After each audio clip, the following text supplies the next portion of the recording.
Hello, everyone, and welcome back to Educated Colin Snap Channel. How you doing? So, Iron Lad just got released, and I'm definitely noticing a lot of hype surrounding the card, a lot of expectations with how good it's going to be, and I just kind of wanted to talk about it from maybe a more realistic perspective about the card and whatnot, and just kind of breaking it down, my first impressions, and just how I think the card is going to do in the future. So, first of all, I do want to get this out of the way in terms of what I think about the card. Do I think it's going to be like the strongest card right now, something like that? No, I actually don't think it's going to be that dominating. I think there's definitely just some things about the card that make it seem maybe better than it is. But I do like the card. I think the card is strong. I just don't think it's really deserving of some of the like, oh, this is the best thing you should get, and maybe skip high evolutionary, that kind of thing. I'm definitely feeling that vibe from the community right now, and I wouldn't say if you had to choose, if you only had 6K tokens, you have to choose between Iron Lad and High Evolutionary. I definitely think you still take High Evolutionary here. Though this card is good and will get better in the future, it doesn't necessarily change how you play the games. It doesn't necessarily change what decks are good. It just means that maybe the deck is slightly better or has more avenues to win, but the ways it wins are still the same. So I wouldn't necessarily overhype this card. So that's my initial thoughts, just to get that out of the way before we move on. But speaking of the card itself, right? This is a pretty unique card in the game. It just copies the text of your deck's top card. Now that's pretty powerful. I've definitely talked about it in the May overview, and I was definitely pretty excited to see this card. And I do think there is a lot of potential in how you play. However, we don't even have Howard the Duck, which is definitely one of the core cards I think you could use to really have that consistency with this card. So it's definitely weird that already before some of the other pieces are attained, you're kind of seeing this best card in the game kind of mentality, which I really don't believe in. But there are some really cool cards that do synergize with this deck that make it feel really strong. We do talk about it. And there are some fundamental problems with this card that I do think will need to be addressed. Yeah, whether it's in some change or some type of stat reduction. I do think there are some problems that are to be talked about, but in terms of some synergies for the card, some of the issues is that like you could really synergize this card with everything, and that's why it feels so good, because almost any card has a text that you would like to have, especially with the stat line that it does have. So it just means that there's a lot of cards that do synergize it. But I kind of wanted to talk about some of the realistic synergies I think you're going to be seeing when people start playing with this card more and more. There's there's almost a plethora of cards you could put in here, but I wanted to talk about these, a nine in particular. So Zabu, I think, is the most memorable, or the one that really opens up this card. So it being a 4-drop, Zabu makes it a 3, and playing Iron Lad on 3 really never is going to feel bad, and that could be maybe a problem in that it's always good if you play it on 3 with Zabu. Just the 6 power on 3 is really strong, and being able to do some crazy combos, copying any of the other cards you see here, maybe not Surfer at that stage, but any of the other cards can really just open you up for some really nasty blowout games. And I definitely think that's one of the things that makes it feel very strong, is that this card causes games to be over very early. And that's a problem I think needs to be addressed, in that it does have that old Zabu feeling where if you go Zabu 2, Iron Lad 3, and you hit something very game changing, right? Any like Doom or Sarah or Negative or any Brood or whatever, you just feel like the game's over. And there wasn't really any counterplay your opponent could have done to stop you from doing that. And that's really what old Zabu had before, where if Zabu came out and it got to do its pop off turns on 4 and 5, the game already felt over. It felt like you had too much of an advantage. And I definitely think that's happening in games with Iron Lad to make it feel like it's overpowered. But I actually don't think that it's necessarily changing whether you would have been done well in the game, but just changing how you feel and how much counterplay your opponent has. But from Zabu, right, I also want to talk about Mr. Sinister and Brood. So these two cards are pretty interesting, and I do think they open up some deck building for Iron Lad, where they add a clone with the same power, right? And normally with Brood and Sinister, they have base 2 power, so you're just adding extra 2 powers. But with Iron Lad, it copies the Iron Lad's base power, so you're actually getting 6 power Brood, 6 power Mr. Sinisters. So that's actually pretty impactful in terms of not feeling very balanced in the game state. If you hit a Brood, if you hit a Mr. Sinister, you just end up doubling your power. You're getting 18 power off of a 4 drop or a 3 energy card, or you're getting 12 power that way. So that's definitely something I think could feel very problematic, I would say, long term, if that's just a combo in the game that's just like not really dealable or counterable. So I definitely think that could maybe be looked at. But yeah, being able to just summon 18 power on turn 3, right, with really no downside, is just not something very balanced in the game. So definitely something to take a look at. And then since you have all that Brood synergy, Surfer kind of becomes a composition you can run in there. It's not necessarily the best hit, but it is something that you can utilize pretty early if you're going Brood on 2 and then Iron Lad hitting that and then still having to Surfer later, right? Like that's still going to feel really powerful. So that's definitely a deck archetype that I think might see play with this if it does get explored more.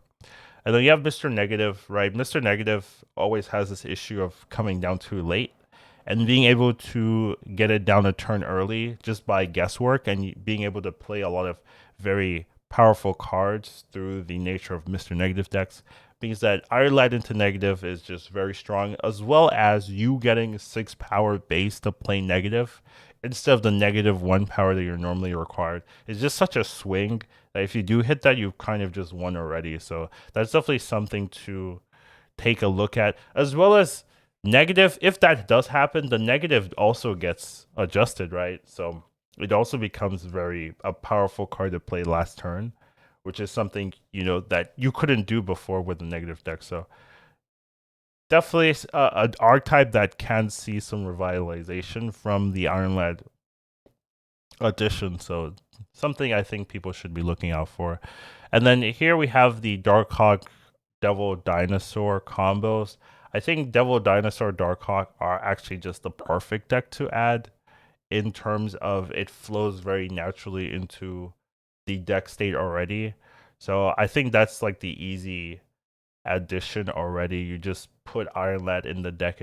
It's perfect with the Zabu, and you play it. And even if you hit Rock Slide, you're still pretty happy with that. Even hitting a Korg is not the worst thing in the world. So I actually just think that that's just a pretty free deck for that archetype to really work into. And then Sarah and Doom, these are like bombs that getting early is just not fair.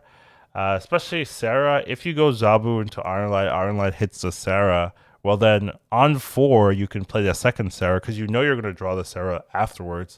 So you go Sarah into Sarah and you're getting a 2-cost discount for every card in your hand for the next 2 turns. It's just absolute, or for the next 2 turns, it's absolutely broken. So that's definitely a combo that I'd say flows too freely. But if you hit Sarah, you've won the game almost. Like it's so hard to really beat that kind of strategy. Obviously, you're not going to get that many games, but it is something that is available and possible that just gives you those free wins.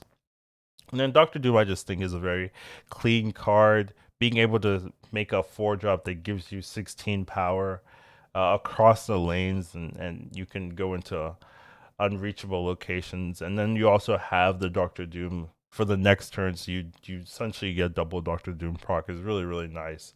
And if you're playing some type of ramp deck, you can also follow up with Odin and just be that guy. So definitely think those are the type of cards you're really going to be seeing. There's definitely a lot more cards that I was looking at, and I was looking through a larger list. And these are some of the other cards I was thinking about. But honestly, you could really put any card in there. There's not a lot of decks that Iron Lad can't be added into, and I would say that's probably an issue in that it's too flexible in the way it's designed. There's not really a downside of playing this card, in my opinion. You would need a deck that, I don't know, plays destroy effects, and then maybe, but then you're running that, so it's not even realistically going to be bad if you're playing correctly. So I would say like that's maybe a core issue. It's like a Sunspot Nebula flexibility card, but with a lot higher upside than those two, and no easy way to deal with the card if it actually does pop off. Right, you have like Killmonger and ways to deal with Nebula if it does really well, but you can't really deal with the Iron Lad. So definitely think that's problematic. I would also say maybe its base power is too high because 4 for 6 is not a bad investment, and when you add an ability on top of that, and abilities that could range from like Iron Man to Leader to Galactus to Dracula, like you're really well Dracula, well, but it's still effective.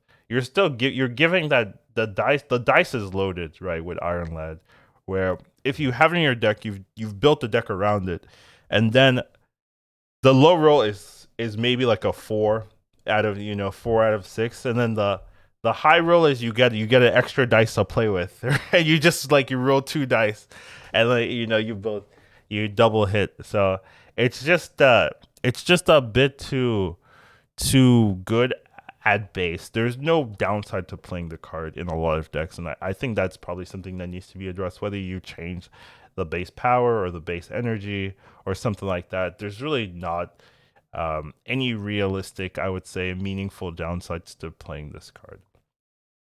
Now, I did want to talk about some of the weaknesses of the deck, and this is where I struggled because I actually couldn't find many with this card. I would say rocks are meaningful weakness, so core rock slide will adjust what gets flipped, and they could hit a rock, and that means they're drawing a rock, and so you have more information, things like that. So the rocks do matter, and it is an on reveal card, so Cosmo can do something, and sometimes you're gonna hit a card that buffs its base stats, and that means maybe Shang-Chi could do something, right? Maybe Enchantress, but Enchantress still means that you're getting that 6 power base, so you're not really you're they're investing way more to shut down your card than you are, so it doesn't feel that great. So I don't know how you counter this card, and that's definitely something I want to think about for the future in terms of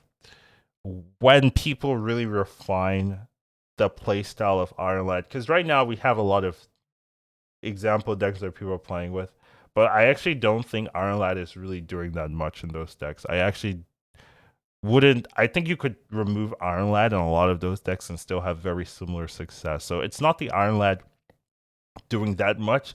Obviously, when Iron Lad does pop off, it feels very broken. But you could definitely play the deck without Iron Lad and still have very similar levels of success. So it's kind of weird for people to be like, "Oh, this card is breaking the meta," when you could just take the card out and you're fine, because it's not creating archetypes just yet, right? I think once Howard is in the game and we start talking about the flexibility and the consistency of using some of the synergies, then you can really start, then I can really start listening to some of the arguments of this card is definitely overpowered in some ways. But for now, I don't really get that feeling. Even looking at some of the stats don't really reflect the notions that a lot of people are talking about.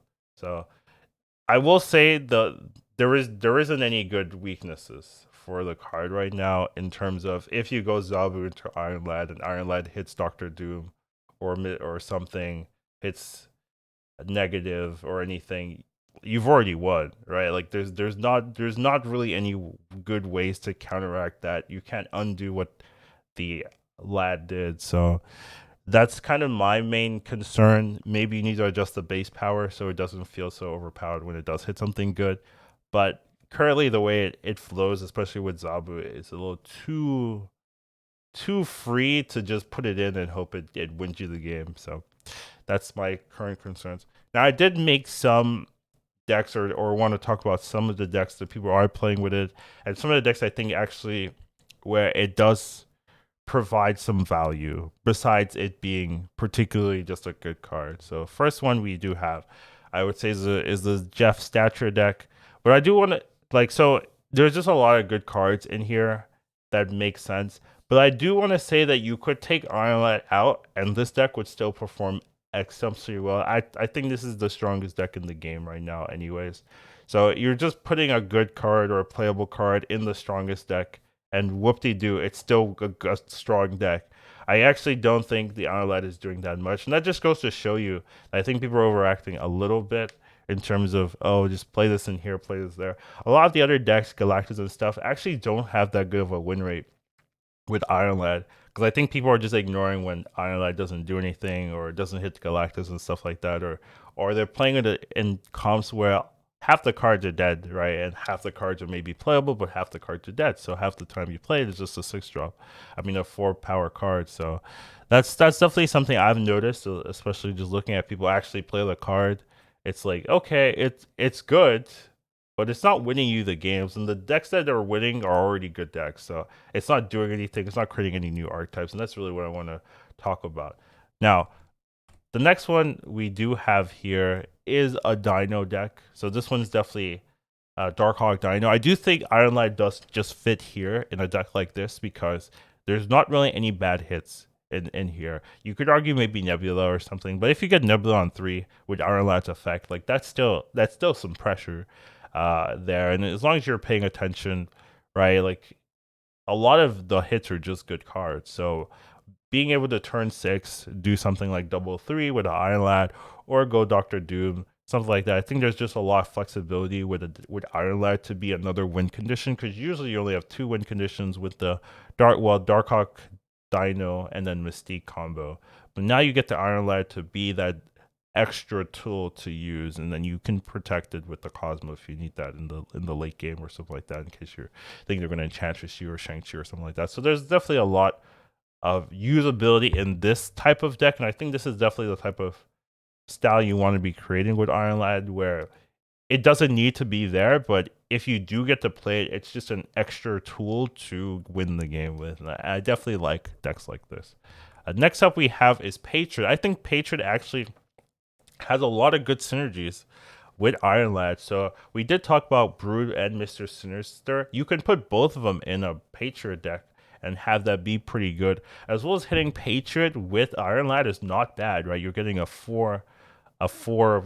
6 power Patriot effect, as well as you get the Patriot next turn to use it as well. So that's definitely something I think can do really well. You get to play the Doom, which is really good. You get to play Marvel, which is pretty good as well. And then Onslaught is just like a nice finishing touch in terms of the synergies that you can do. So I think Patriot is a deck that actually can take good advantage of Iron Lad synergies, and with the way it interacts with copying cards, it's just a really powerful hit if you do hit the Sinister or the Brood. So that's a one I'm pretty, I would test out if I were playing Iron Lad right now. And the last one I do have, I believe, is a discard deck. I think discard also can take advantage of Iron Lad pretty well, because sometimes the issues with the deck is that the Modork is too late, so you don't really get to play it in the right turn, or you just need more discards where copying a Dracula, copying a Hellcow, whatever, just gives you more discards to pop the Apocalypse, make it bigger, pop your Swarms, make it more annoying, and then just flood in the final turn. So I think Iron Lad does work pretty well. Discard doesn't really care if it hits badly. You're like, okay, I'll move on. Modork into Apocalypse, it's still very strong power. So I think this is definitely a type of deck that could use Iron Lad very well. But I do want to mention, like, even a deck like this, you don't need Iron Lad. Like, you can still just play it normal and win completely without it at all. So it just kind of goes to show you that a lot of the decks people are playing they're not really Iron Lad decks. They're just good decks plus Iron Lad. And that's very different in terms of whether a card is broken or strong, whether it is strong because of the broken card or strong because you could just put the broken card with already strong decks. And I definitely think it's the latter for now that's happening more than the former. So I just wanted to kind of give a more realistic overview than what I was seeing. I don't really think you would take this over High Evolutionary. Now, if you have 12,000 gold, I would say yes, you can take this. And this is also a card that you're going to get down the line. Like I'm or will get nerfed. It will either get nerfed or you're going to want this card down the line. I'm pretty sure about that. So it is true. You could get it now. But in terms of if you only have 6k tokens, would I say, oh, screw High Evolutionary? This is the one I'm going to be playing with. I wouldn't be too sure about that, especially without Howard the Duck yet. I think a lot of people are just overreacting, I guess, to the card. So that's my thoughts generally. Even though it's a good card, and we'll definitely see more of it, and there will be decks that can fully utilize it. I just don't think it should be deserving of the hype that it's receiving right now. So overall, that's what I got for you guys today. Hope you guys enjoy it, learn something, and I'll see you in the next one. Hopefully we are done with that video. So take care of yourselves. Have a wonderful rest of your day. Educated calling snap. Once you watch him, you won't go back. He'll teach you tomorrow, snap. Your skills will be